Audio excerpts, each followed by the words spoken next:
tuh. Tetapi secara fisik Jakarta itu menarik, sangat menarik atau sangat sangat wangi untuk jadi tempat mangkalnya para investor asing atau para oligarki asing tuh yang sebetulnya terkait dengan oligarki lokal. Jadi sebetulnya problem kota itu selalu mesti kita lihat dalam dimensi geospasial juga dalam dimensi geokapital kan begitu pelajaran-pelajaran Ya. sosiologi perkotaan. Dan itu berarti akan ada politik perkotaan yang juga basisnya adalah konflik antara konflik agraria dalam agraria kota misalnya itu berebut ruang kota dan udah itu satu paket untuk kita lihat bahwa Jakarta akhirnya jadi ruang pertarungan politik sebetulnya bukan lagi Ya. sekedar ruang antar partai tapi ini antar kelompok-kelompok bisnis yang berupaya untuk mengkapling Jakarta. Ya, dan jadi kita tidak heran kalau sekarang pun ini sudah mulai ribut setelah DPR menolak proposal untuk gubernur tidak dipilih lagi itu. Akhirnya ini memang Jakarta tetap jadi pertarungan yang menarik ya, siapa yang jadi gubernur Jakarta. Dan kita tahu pasti ya di situlah berkerumun elit politik dan oligarki. Betul. Jadi kesempatan ini sebetulnya itu yang memungkinkan kita menilai bagaimana Prabowo harus menyusun kabinetnya dan ya memang ada kebijakan untuk pindahan ibu kota, tapi pada saat yang sama secara moral atau secara kultural bahkan Prabowo mungkin ingin tetap di Jakarta dan akan bagi tugas karena Gibran akan ada Jakarta, Jakarta aglomerasi ini akan menyebabkan pusat kekuasaan Gibran bertambah dan diam-diam mungkin akumulasi kapital untuk 2029 bagi Gibran akan dimulai dengan kedudukan dia sebagai wapres yang mengusai Jakarta Extended ini. Ya semua itu yang kita duga dari awal akan ada konflik antara presiden dan wakil presiden. Ya. Apalagi mungkin DPR merasa jauh betul dari kemewahan politik kalau mesti ada di IKN.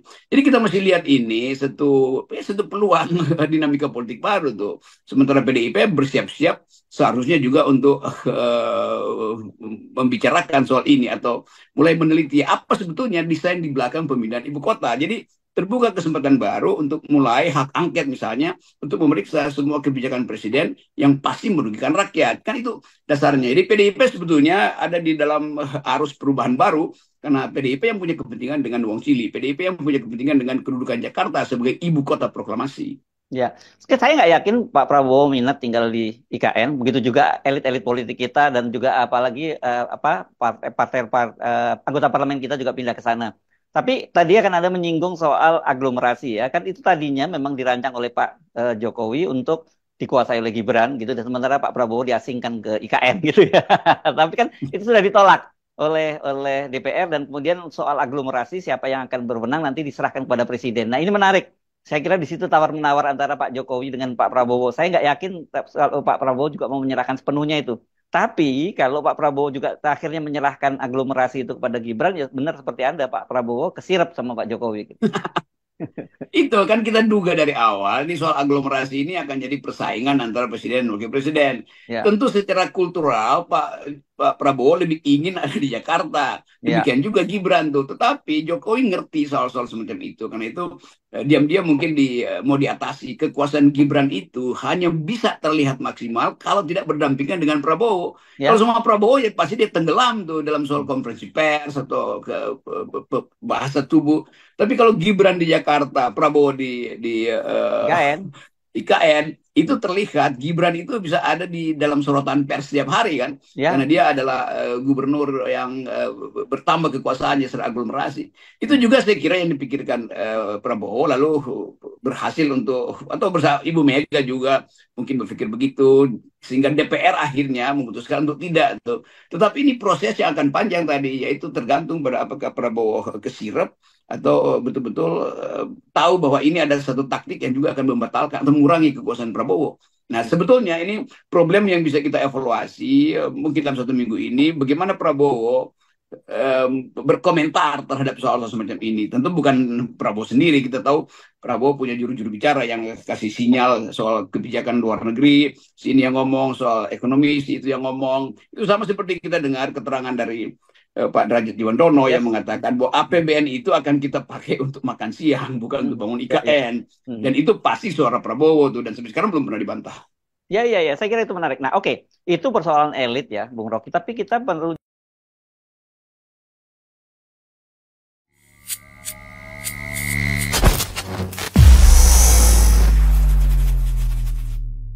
Dan itulah yang dilakukan rezim Jokowi gitu kan. Sehingga tadi kasus IKN misalnya sama.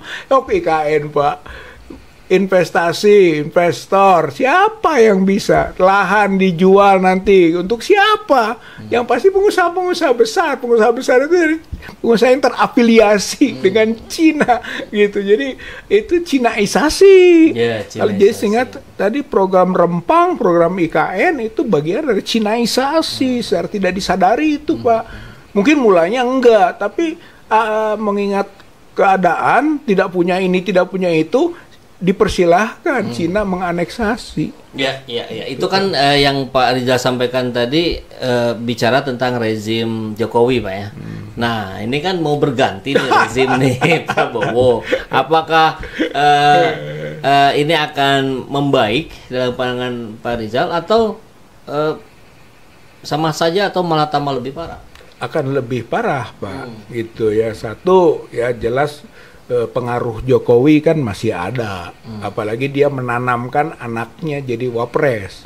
Itu kan semacam tanaman Pak, gitu yang menjadi saham, sambungan-sambungan kemana-mana.